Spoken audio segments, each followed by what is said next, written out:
ان لوگوں نے کہا کہ یہ عباس رسول اکرم صلی اللہ علیہ وسلم کے چچا ہیں۔ یہ سن کر اس بڑھیا نے کہا کہ میرے باپ تم پر فدا ہوں، میرے ماں باپ تم پر فدا ہوں، وہ تو شرف عالی اور بلند چوٹی کے شخص ہیں، بھلا وہ مجھ سے کیا چاہتے ہیں؟ انہوں نے کہا وہ تم کو تمہارے احسان کا بدلہ دینا چاہتے ہیں۔ تو اس نے کہا کہ بخدا جو کام میں نے کیا ہے، اگر وہ اچھا کام ہے تو اس کا بدلہ نہ لوں گی، اور اگر میں اس کا بدلہ کیوں کر لوں، حالانکہ وہ ایسی چیز ہے کہ مخلوق پر واجب ہے کہ اس میں ایک دوسرے کی شرکت کرے۔ تو یہ لوگ وہاں سے نہ ملے یہاں تک کہ اس کو عبداللہ بن عباس رضی اللہ تعالیٰ عنہ کی خدمت میں لائے۔ چنانچہ جب وہ اس کے پاس پہنچی تو اس نے آپ کو سلام کیا اور آپ نے اس کے سلام کا جواب دیا اور اس کو مجلس کے قریب کیا۔ پھر عبداللہ بن عباس رضی اللہ تعالیٰ عنہ نے اس سے فرمایا کہ تم کس قبیلہ سے تعلق رکھتی ہو؟ اس نے کہا کہ میں بنی کلب سے ہوں۔ حضرت عبداللہ بن عباس رضی اللہ تعالیٰ عنہ نے فرمایا کیا تمہارا کیا حال ہے؟ اس نے کہا کہ تھوڑا جاگتی ہوں، زیادہ سوتی ہوں، ہر شے میں آنکھوں کو ٹھنڈی رکھتی ہوں، دنیا میں کوئی ایسی چیز نہیں ہے جس کو میں نے نہ پایا ہو۔ حضرت عبداللہ بن عباس رضی اللہ تعالیٰ عنہ نے فرمایا کہ جب تیرے لڑکے حاضر ہوں گے تو نے ان کے لیے کیا جمع کر رکھا ہے؟ اس نے جواب دیا کہ میں نے ان کے لیے وہ چیز جمع کر رکھی ہے جس کو حاتم تائی نے کہا ہے جب یا جہاں۔ اس نے کہا ہے جب یہ سن کر عبداللہ بن عباس رضی اللہ تعالیٰ عنہ کا تعجب اور بڑھ گیا۔ پھر ان سے فرمایا کہ تیرے لڑکے بھوکے آئیں گے تو کیا کرے گی؟ تو بڑھیا نے کہا بے شک وہ روٹی آپ کے نزدیک بہت بڑی ہوئی، حتیٰ کہ آپ نے اس میں اپنی گفتگو کو بہت بڑھایا اور اپنے دل کو اس میں مشغول کیا۔ اس سے باز آؤ، اس لیے کہ یہ نفس کو خراب کرتا ہے اور نیکی پر اثر کرتا ہے۔ اس کے بعد حضرت عبداللہ بن عباس رضی اللہ تعالیٰ عنہ فرمائے کہ اس کے لڑکوں کو میرے پاس حاضر کرو۔ چنانچہ ملازمین نے ان کو حاضر کیا۔ جب اس کے لڑکے حضرت عبداللہ بن عباس رضی اللہ تعالیٰ عنہ کے پاس قریب ہوئے تو انہوں نے اپنی ماں کو دیکھا اور سلام کیا۔ چنانچہ حضرت عبداللہ بن عباس رضی اللہ تعالیٰ عنہ نے ان کو اپنے قریب بلایا اور فرمایا کہ میں نے تم کو اور تمہاری ماں کو کسی برائی کے لیے نہیں بلایا، بلکہ میں چاہتا ہوں کہ تمہاری حالت درست کروں، تمہاری پریشانی دور کروں۔ ان لڑکوں نے کہا کہ یہ آپ کی مہربانی اس سے کم نہیں ہے کہ سوال کی وجہ سے ہو یا اس کا کام بدلا ہو جو پہلے ہو چکا ہو۔ حضرت عبداللہ بن عباس رضی اللہ تعالیٰ نے فرمایا کہ ان میں سے کوئی نہیں ہے، لیکن چونکہ میں اس رات میں تمہارے پڑوس میں اترا ہوں اور تمہارا پڑوسی ہوں، اس لیے میں پسند کرتا ہوں کہ اپنا کچھ مال تمہارے پاس رکھوں اور تم کو دوں۔ ان لڑکوں نے کہا کہ حضرت ہم فراغی سے زندگی بسر کرتے ہیں، بقدر ضرورت ہم کو روزی مل جاتی ہے، اس لیے آپ اپنا مال اس شخص کو دیں جو اس کا مستحق ہو۔ اگر بغیر اس سوال کے جو پہلے ہو چکا ہو ابتدا آپ بخشش کا ارادہ رکھتے ہیں تو آپ کا یہ عمدہ کام اچھا ہے اور آپ کی نیکی اور احسان مقبول ہے۔ بس عبداللہ بن عباس رضی اللہ تعالیٰ عنہ فرمایا کہ ہاں یہی بات ہے،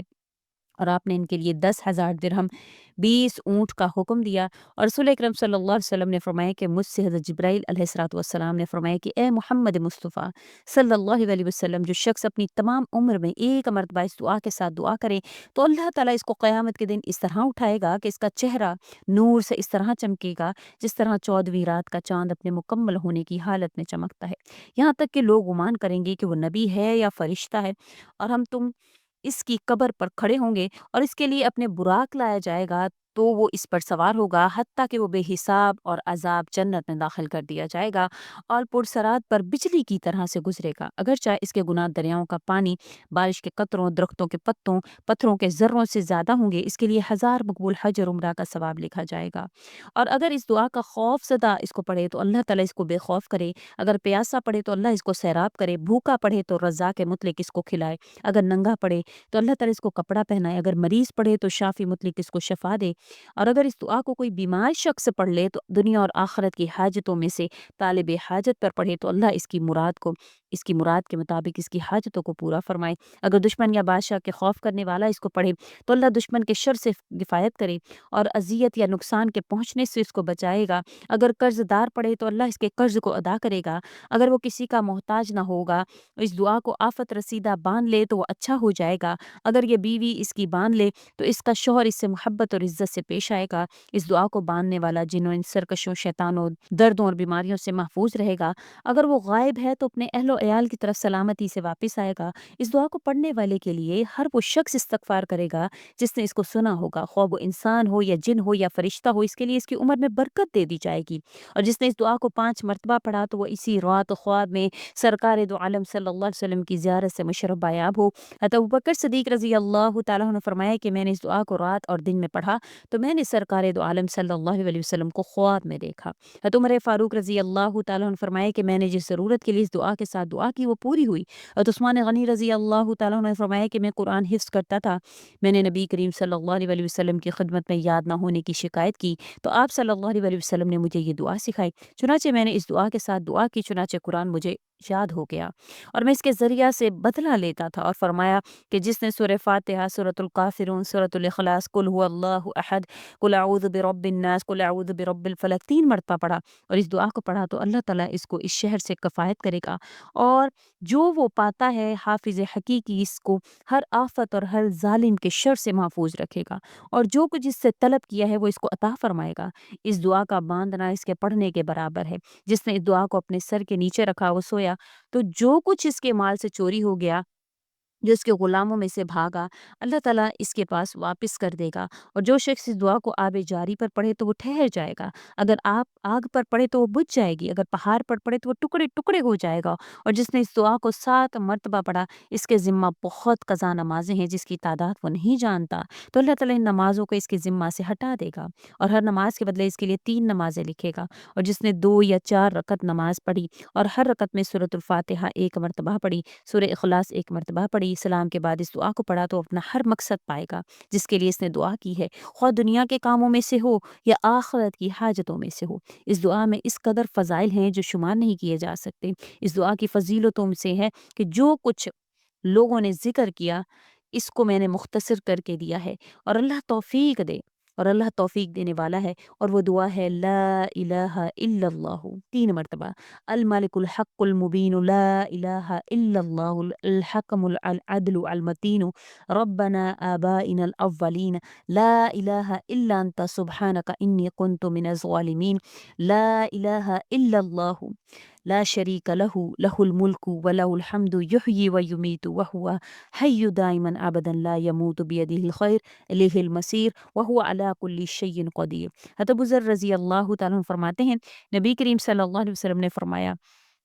میں سب سے پہلے جنت میں داخل ہونے والا آدمی کو بھی جانتا ہوں، اور اسے بھی جو جہنم میں سب سے آخر میں نکلے گا۔ قیامت کے دن ایک آدمی اللہ کے دربار میں لایا جائے گا، حکم ہوگا کہ اس کے سامنے اس کی صغیرہ گناہ پیش کرو اور کبیرہ گناہ چھپا لیے جائیں گے، پھر اسے کہہ دیا جائے گا کہ تو نے فلاں فلاں دن ایسا عمل کیا، وہ بغیر کسی انکار کے اقرار کرے گا اور کبیرہ گناہوں پر مواخذہ سے ڈر رہا ہوگا، پھر حکم ہوگا اسے پر برائی کے بدلے ہر برائی کے بدلے ایک نیکی دو، وہ کہے گا کہ میرے کچھ گناہ اور بھی ہیں جنہیں میں یہاں نہیں دیکھ رہا۔